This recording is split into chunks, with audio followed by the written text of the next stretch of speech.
கடவுள் பேரால பலியிடக்கூடாது. ஆடு கோழி எந்த தெய்வமும் பலியை விரும்பாது. அம்பாள் எல்லாருக்கும் குழந்தைதானே. 84,100,000 யோனி வேதங்களும் அம்பாளுக்கு குழந்தை. எந்த தெய்வமாவது ஆடு கோழியை கொண்டாந்து வெட்டுன்னு சொல்லுங்க. நான் சொல்றது கிறிஸ்தவ எங்கேயாவது தங்கள் சர்ச்சையில ஆடு மாடு வெட்டுறாங்களா? முஸ்லீம்கள் வெட்டுறாங்களா? நாம் மட்டும் ஏன் வெட்டணும்? பழக்க வழக்கம் சாப்பிடுறது சாப்பிடாது அவங்க இஷ்டம். தெய்வத்தின் பேரால பலியிடக்கூடாது. எந்த தெய்வமும் பலியை விரும்பாது. ஒரு பூசாரி இருந்தா மார்கழி மாசம் பச்சை தண்ணில குடிச்சு விட்டு அம்பாளை பூஜை பண்ணுவான். தயிரன் நைவேத்தியம் இவன் தான் திம்பான். ஒரு பொங்கலை வச்சு விட்டு 12 பேர் காட்டுவான், இது உங்களது இது உங்களது. 12 பேருக்கு பணம் வாங்கியிருப்பான். வச்ச சோறு ஒண்ணு. ஒரே சக்கர பொங்கலை படைச்சுட்டு 25 பேர் உங்களுக்கு உபயோகம்னு பணம் வாங்க.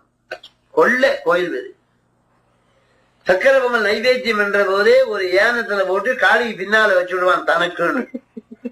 அந்த திருட்டுக்கு அம்பாளும் உதவி. கொஞ்சம் பெருமைச்சாலா வந்தவங்களுக்கு எல்லாம் கொஞ்சம் உருட்டி கொடுப்பான். பரம ஏழைகள் பிள்ளைகளை கையில தடவி அனுப்பான். அது வெளியே வந்து பூத கண்ணாடி போட்டுப்பாங்க. என்னடா தடவி கொஞ்சம் பணம் கொடுக்கறவங்கலாம் எவ்வளவு எவ்வளவு. இப்படியே கொள்ளடிக்கலாம் தெய்வத்தின் பேரு. அந்த தயிரன் தின்னு ஜுரம் வந்துடுச்சு. ஜுரத்துக்கும் ஆட்டுக்கு என்ன சம்பந்தம்? அப்துல் கரீம் சாஹிபுக்கும் அமாவாசைக்கு என்ன சம்பந்தம்? இவன் காளியாயி தேவி வராசக்தி இந்த ஜுரம் சக்கியமாமனா 2 ஆட்டை கொண்டாந்து வெட்டாரு. அவன் மனைவி ரொம்ப கட்சிக்காரி. சுக்கு கஷாயம் மிளகு கஷாயம் போட்டு கொடுத்தா ஜுரம் போயிடுச்சு. இவன் ஆடி மாசம் அம்பாடு காப்பு கட்டி 12 ரூபா ஒரு ஆடு விற்பேன். தண்ணி தெளிச்சா ஆடு உதருமா? வெற்று. தண்ணி தெளிச்சா ஆடுமா? உதர மாட்டார். கதற கதற அம்பாளா திங்கிறா, இவன் தான் திங்கிறான். அந்த ஊர் ஆடுற ராஜா ஒரு மகன் பிறந்தான். மந்திரி ஒரு மகன் பிறந்தான். ராஜகுமாரன் மந்திரி. அவன் நல்லா படிச்சு நியாயங்களை தெரிஞ்சு 2 பேருக்கும் பட்டாபிஷேகம். ராஜகுமாரனுக்கு மந்திரி பட்டாபிஷேகம் ஆன 12 ஆண்டுகளா மழை. உன்னீரும் தண்ணீரும் இல்லை. ஜனங்க தவிக்குது. ராஜா மந்திரியும் ராத்திரி 10 மணி கோயிலுக்கு வந்தேன். பூசாரி பயந்தா நம்மளதான் தண்டிக்கு வர்ற. பெரிய காளி பின்னாடி போய் ஒளிஞ்சுக்கணும். காளிக்கு பின்னாடி ராஜா வந்தா, தேவி பராசக்தி லோகமாதா ஜெகதம்பிகை, எனக்கு பட்டம் கட்டினா 12 ஆண்டுகளா மழையிலே அம்மா நீ கருணை மழை பொழியணும். அசரீரி வாக்கு.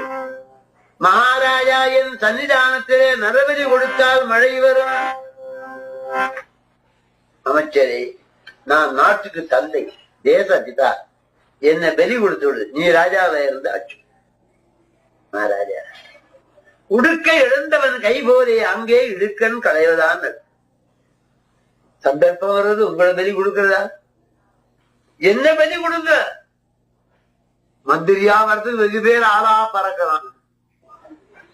ஆகையினாலே நீங்க வேற மந்திரி வச்சு ஆட்சி பண்ணீங்க. என்ன பலி? இல்ல மந்திரி நான் தான் பலியாகணும். இல்ல மகாராஜா நான் தான் பலியாகணும். அங்கே ஒரு அன்பர் வந்தார். நம்ம ராஜமணிக்கு ராஜமன்னர். ஏன் சொன்னது? நான் பலியாகணும் இல்ல நீ பலியாகணும் சொல்லக்கூடாது. அம்பாளை கேளுங்க. ராஜா ஆகணும்னு அம்பாள் சொன்னா ராஜா, மந்திரியா சரி. காளி பராசக்தி லோகமாதா ஜெகதம்பி உன் சன்னிதானத்திலே நான் நரபலியாகணுமா? என் மந்திரி பலியாகணுமா? ராஜா நீயும் வேண்டாம், மந்திரியும் வேண்டாம், உனக்கு பின்னாடி ஒளிஞ்சு நிக்கிற பூஜாரி தான் வேணும். அவருக்கு எப்படி இருக்கும்? அடி பாவி கொலகாரி, 45 ஆண்டுகளா பூஜை பண்ணனே, என்ன பலி வாங்கி?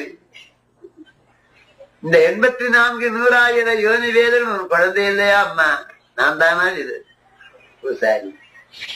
தயிர் சோறு தின்னு ஜுரம் வந்தா கோனார் வீட்டுல இருக்கிற ஆடு என்னடா பண்ணிச்சு? ஜுரத்துக்கும் ஆட்டுக்கும் சம்பந்தம் உண்டாப்பா. டாக்டர்கிட்ட மருந்து வாங்கி சாப்பிடக்கூடாதா? சும்மாகிற ஆட்டை கொண்டாந்து வெட்டின எத்பாவன் தத்பவத்தி பிறர்க்கின்னா முற்பகல் செய்யில் தமக்கின்னா பிற்பகல் தானே. நீ வெட்ட 2 ஆடுகளும் ராஜகுமாரனும் மந்திரிகுமாரனா பிறந்து வந்திருக்கிறாங்க. ஒன்னே பெரியவாங்க தந்தினை தன்னச்சுடும் ஓட்டப்பன் என்னையாண்டா திட்ட. அம்மா நான் வெட்டின ஆடுகளா அந்த 2 பேர். ஆமா